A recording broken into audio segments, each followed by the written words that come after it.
Hello everyone. हम लोग RSC में चैप्टर 2 वेपर कंप्रेशन सिस्टम पढ़ रहे थे, जिसमें वेपर कंप्रेशन साइकिल को अच्छी तरह से क्लियर कर दिया हुआ है। तो फाइनली हमारा कंक्लूजन क्या निकलता है, तो उसमें हम लोग पढ़ेंगे वेपर कंप्रेशन रेफ्रिजरेशन सिस्टम में। ठीक है, पहला पॉइंट क्या कह रहा है यहाँ पे, VCRS मुख्यतः मीन्स ये आपका VCRS क्या है, वेपर कंप्रेशन रेफ्रिजरेशन सिस्टम को ही कहा जा रहा है। ठीक है, तो VCRS मुख्यतः एयर रेफ्रिजरेशन साइकिल का सुधरा रूप है। मीन्स हमने पहले चैप्टर में जो है कि रिवर्स ब्रेटन साइकिल या फिर हम कह सकते हैं बिल कॉलमैन साइकिल को अच्छे से क्लियर किया हुआ था, जिसमें वर्किंग सब्सटेंस एयर यूज किया जा रहा था। ठीक है, जो कि उसी का ये जो है सुधरा रूप है। ठीक है, चलिए नेक्स्ट पॉइंट क्या कर रहा है। नेक्स्ट पॉइंट आपका जो है, इसमें ऐसे कार्यकारी पदार्थ का प्रयोग रेफ्रिजरेंट के रूप में किया जाता है जो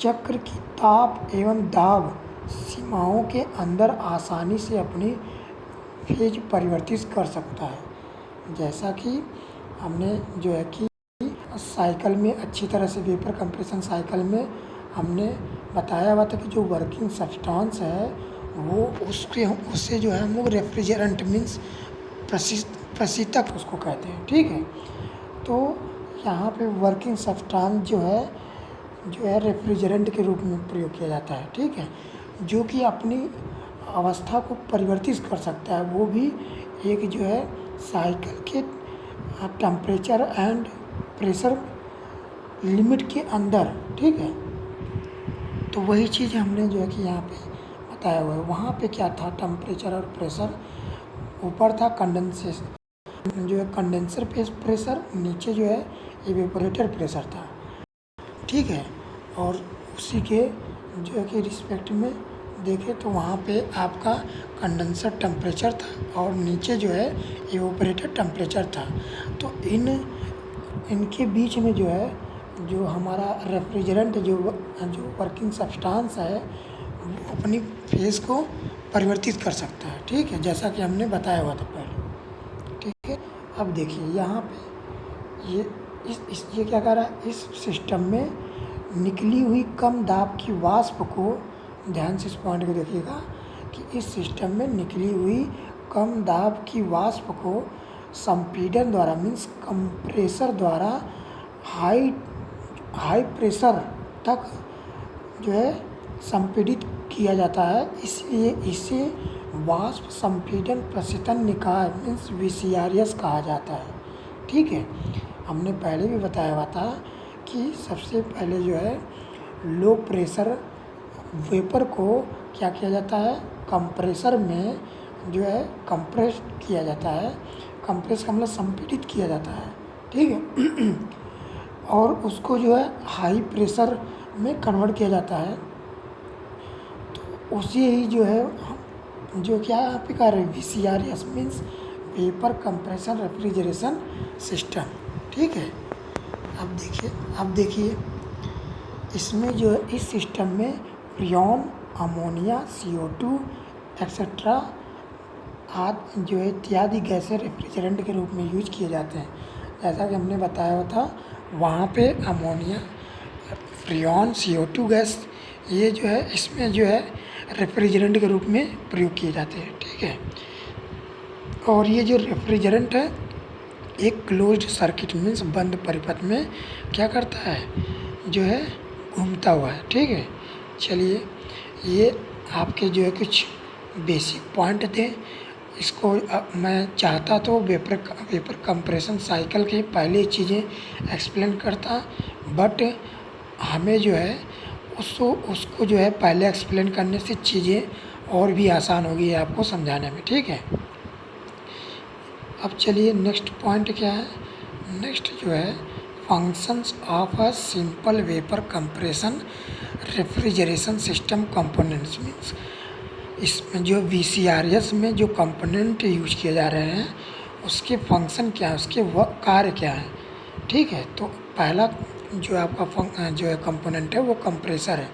इसका मुख्य काम क्या है, वो जो है रेफ्रिजरेंट वेपर को मीन्स अब आपको अच्छी तरह से मैंने बताया हुआ था। यहाँ पे देखिए, यहाँ पे पॉइंट 1 पर ये जो पॉइंट 1 है, ये यहाँ पे जो पॉइंट 1 है, यहाँ पे क्या है, जो आपका रेफ्रिजरेंट वेपर फॉर्म में है और बहुत ही लो प्रेशर पे है। ठीक है, ये कैसे हम देखेंगे कि ये वाला देखिए, ये ग्राफ देखिए, यहाँ पे पी वाला ग्राफ, ये देखिए बहुत ही लो प्रेशर पे, ठीक है, और यहाँ पे हाई प्रेशर पे है।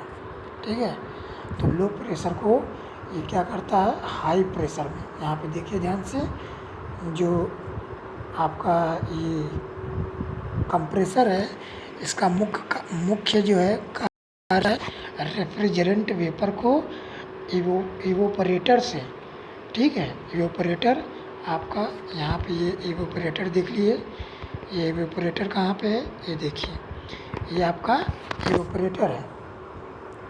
तो ये इवोपरेटर से कंप्रेसर क्या करता है, जो है कि वेपर को लेकर उसको जो कंप्रेस करता है, ठीक है, हाई प्रेशर तक। ठीक है, चलिए, तो यहाँ पे निकल के आ रहा है फाइनली यह देखने को मिल रहा है कि जो है कि इसका मुख्य कार्य क्या है, रेफ्रिजरेंट वेपर को इवोपरेटर से निकालकर उसको ताप एवं दाब निकालकर उसका ताप एवं दाब इतना बढ़ाना होता है कि वह कंडेंसर में अपनी ऊष्मा कूलिंग माध्यम को देकर तरल में संघनित हो जाए, मीन्स कंडेंस हो जाए। कहने का मतलब है कि आपका जो है ये वेपर है, इसको जो है हाई प्रेशर और टेम्परेचर तक क्या किया जाता है, कंप्रेस किया जाता है, और उसको जो है कंडेंसर मतलब कि उसको इतना कंप्रेस किया जाता है ताकि वो कंडेंसर में अपनी ऊष्मा को, ठीक है, कूलिंग माध्यम, अपनी ऊष्मा जो है कूलिंग माध्यम को देकर किस फॉर्म में कन्वर्ट हो जाए, मतलब किस फॉर्म में हो जाए, लिक्विड फॉर्म में हो जाए। ठीक है, तो अब यहाँ पे जो कूलिंग माध्यम है, या वो तो एयर हो सकता है या फिर वाटर हो सकता है। ठीक है, तो उसको जो है अपना जो है ये अपनी हीट एनर्जी को दे देता है, ठीक है, जिससे वह वेपर लिक्विड में कन्वर्ट हो जाता है। अब एक बात यहाँ पे और भी निकल के आती है, ये क्या कह रहा है यहाँ पे, इवोपरेटर से निकाल कर उसका ताप एवं दाब इतना बढ़ाना होता है ताकि वो लिक्विड फॉर्म में आ जाए। ठीक है, लिक्विड। अब यहाँ पे एक बात और भी आती है कि अब उस रेफ्रिजरेंट का जो वर्किंग सब्सटेंस है, इतना भी प्रेशर टेम्परेचर मतलब इतना टेम्परेचर हाई न कर दिया जाए ताकि वह जो वर्किंग सब्सटेंस है वो क्रिटिकल टेम्परेचर से ऊपर चला जाए। अगर वो क्रिटिकल टेम्परेचर से ऊपर चला जाएगा तो आपको मैंने पहले भी बताया था कि जब कोई जो है कि गैसेस फेज में जो कोई जो सब्सटेंस है, अगर वह अपने क्रिटिकल टेम्परेचर से ऊपर है तो उसको हम प्रेशराइज करके लिक्विड फॉर्म में कन्वर्ट नहीं कर सकते हैं। इसलिए ये बात यहाँ पे कह रहा है, ठीक है, ताकि हम जो है इतना ही जो प्रेशर और टेम्परेचर बढ़ाएं ताकि वो लिक्विड फॉर्म में कन्वर्ट हो जाए। ठीक है, अब ये are you can say in other word संपीडक मीन्स कंप्रेसर जो है low pressure and temperature vapour को क्या करता है, हाई प्रेशर टेम्परेचर वेपर में कन्वर्ट करता है। ठीक है, मेनली इसका यही काम है। डिस्चार्ज लाइन क्या होता है, कंप्रेसर से निकलकर जो लाइन कंडेंसर में जाती है वह विसर्जन लाइन होती है, मीन्स जो वर्किंग सब्सटेंस है, ठीक है, ये जो कंप्रेसर से और कंडेंसर में जो कंप्रेसर से जो निकलकर जो लाइन कंडेंसर में जाती है वह लाइन होती है विसर्जन लाइन, मीन्स डिस्चार्ज लाइन कहलाती है। ठीक है, यानी यहाँ पे देख लीजिए, यहाँ पे देखिए ये क्या है आपका, ध्यान से देखिएगा, कंप्रेसर से कंडेंसर, ठीक है, कंप्रेसर से कंडेंसर, ठीक है, ये लाइन आपका क्या है, डिस्चार्ज लाइन। ठीक है, चलिए अब देखिए यहाँ पे आप क्या कह रहा है, कंडेंसर दूसरा डिवाइस थोड़ा देख लिया जाए, इसके बाद कंडेंसर ही लगा रहता है। तो कंडेंसर में क्या आता है, जो हाई प्रेशर एंड टेम्परेचर वाली जो वेपर होती है संपीड़ित जाती है और वो क्या होती है, संघनित्र में वाष्प से कूलिंग माध्यम को उष्मा अंतरण यानी उस हीट एनर्जी को ट्रांसफ़र करके वो जो है, यानी कि एक बात यहाँ पे भी एक और निकल के आ रही है कि कंडेंसर का मतलब ये एक जो फील्ड उपलब्ध कराता है जहाँ पे जो है कूलिंग माध्यम में जो है कि हीट एनर्जी क्या हो सके, ट्रांसफ़र हो सके, किससे, जो हाई प्रेशर और टेम्परेचर वाली वेपर है, ठीक है। तो यहाँ पे क्या होता है, जो है कंडेंसर में वेपर से हीट एनर्जी ट्रांसफ़र होती है, किस में, जो है कि कूलिंग माध्यम में, यानी कूलिंग माध्यम मैंने अभी जस्ट बताया, या तो वो एयर हो सकती है या फिर वो वाटर हो सकती है, अंडरस्टैंड। चलिए रिसीवर क्या है थोड़ा सा इसको देख लेते हैं।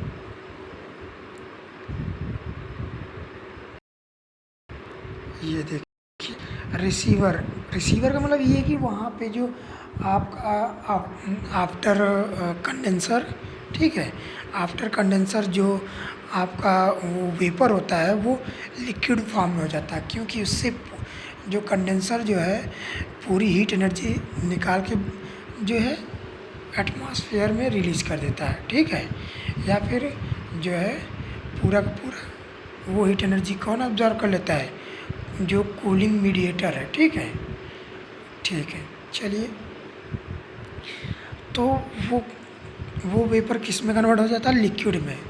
तो उसको कहीं, उसको जहाँ कलेक्ट किया जाता है उसका नाम है रिसीवर।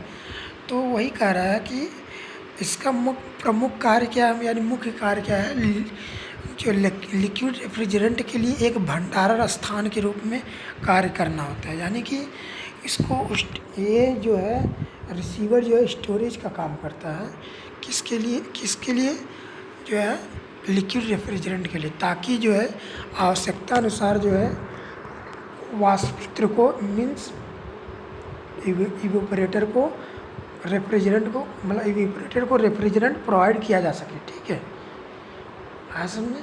अब नेक्स्ट क्या है, एक्सपेंशन वाल्व। एक्सपेंशन वाल्व क्या है, हाई प्रेशर की जो रेफ्रिजरेटर, देखिए मैंने पहले ही बताया था, जो प्रेशर है हाई उसका वो हाई ही रहेगा, थोड़ा सा टेम्परेचर उसका लो हो जाएगा, क्योंकि वहाँ पे जो है कि हीट एनर्जी रिमूव की जा रही है, किसमें, तो प्रेशर टेम्परेचर लो हो जाती है थोड़ा, लेकिन प्रेशर आपका वही रहता है, ठीक है।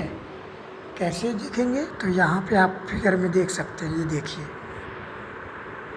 पी वाले डायग्राम में देखिए 2 से 3 जो है इसके बीच में ही जो है आपका जो है कंडेंसर लगा है, ठीक है। तो 2 से 3 प्रेशर आपका वही है, ठीक है, बट थोड़ा से टेम्परेचर क्या हो जाता है, घट जाता है। वो कौन सी डायग्राम देखेंगे, TS में देखिए टेम्परेचर पहले घट जाता है थोड़ा सा पहले की अपेक्षा, ठीक है। चलिए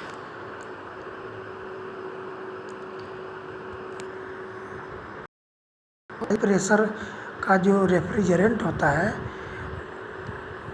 लिक्विड फॉर्म में होता है, तो उसको क्या करता है, प्रसारित करके निम्न दाब पर आवश्यकता अनुसार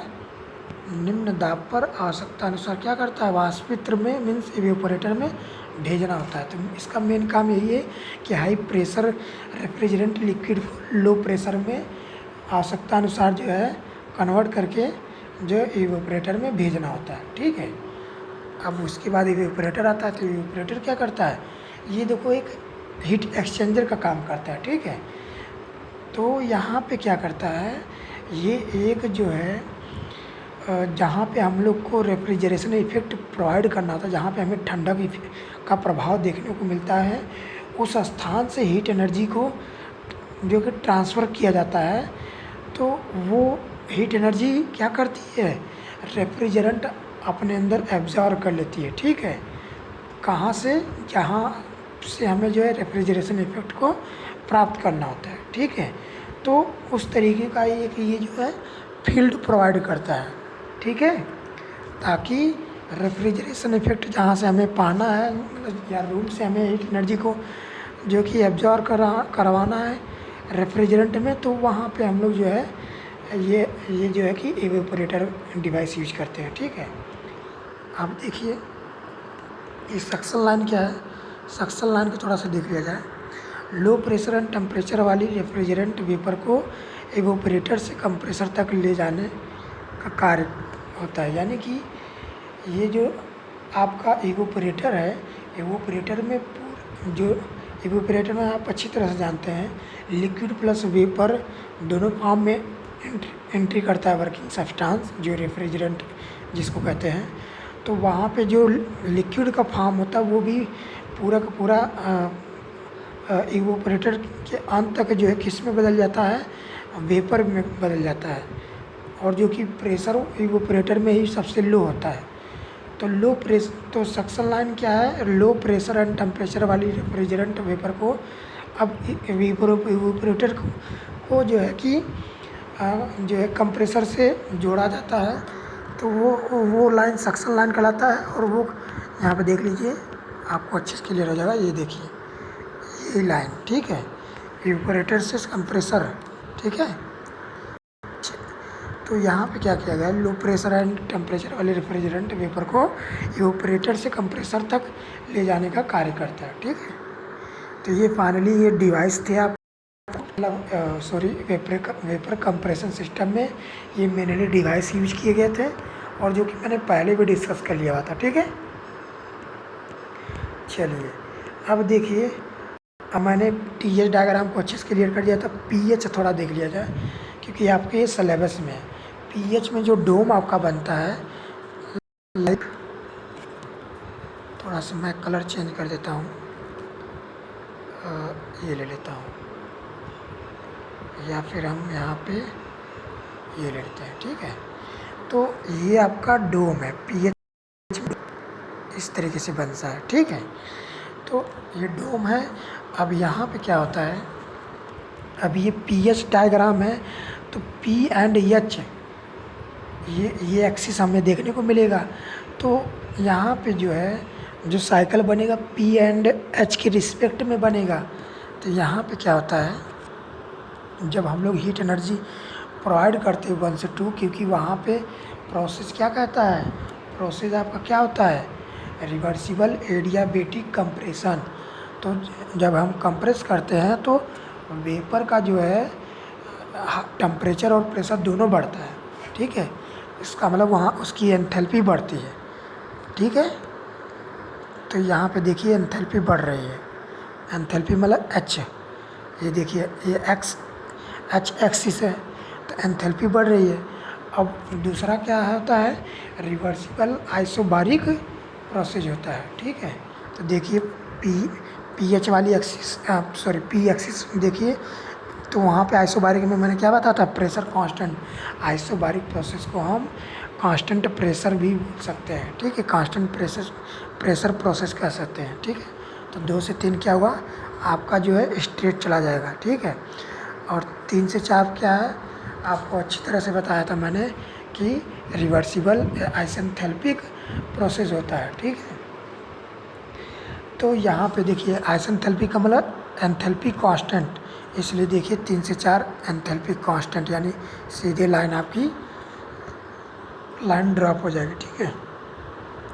और 4 से 1 क्या है आपका, रिवर्सिबल एडियाबेटिक क्या है, रिवर्सिबल आइसोबारिक हीट एडिशन, ठीक है। क्योंकि आपको मैंने पहले भी बताया था कि रिवर्सिबल एडियाबेटिक कंप्रेशन एक होता है, और 2 आइसोबारिक प्रोसेस और एक आइसेंथैल्पिक प्रोसेस होता है, ठीक है। तो लाइक इस तरीके से आपका ये पीएच डायग्राम हो गया, ठीक है। और ये आपका डिवाइस इस तरीके से ऐसे लगे हुए हैं, और ये सब मैंने पहले पिछली क्लास में मैं अच्छी तरह से क्लियर कर दिया था। तो अभी तक लगाव किया हुआ है, थोड़ा थोड़ा सा, ठीक है। यहाँ पे देखिए सिलेबस क्या है, इंट्रोडक्शन आपका हो गया है, principle, function, parts, necessity of vapour compression system, ठीक है। और क्या हो गया है आपका TS एंड PS चार्ट्स, ये भी अच्छे तरीके से हो गया है, जिसमें मैंने अच्छी तरीके से डिस्कस किया हुआ था। ठीक है, यहाँ पर ड्राई, वेट, सुपर हीटेड, ये जोन ये लोग हम लोग जोन को अच्छी तरह से पढ़ लिया हुआ है। ठीक है, चलिए अब हम लोग नेक्स्ट क्लास में अच्छी तरह से जो कि इसको क्लियर करेंगे। ठीक है, ओके, आप लोग जो है अच्छी तरह से क्लास करते रहिए, और जो भी कोई डाउट हो कमेंट सेक्शन में पूछ सकते हैं। ठीक है, it's okay, thank you so much.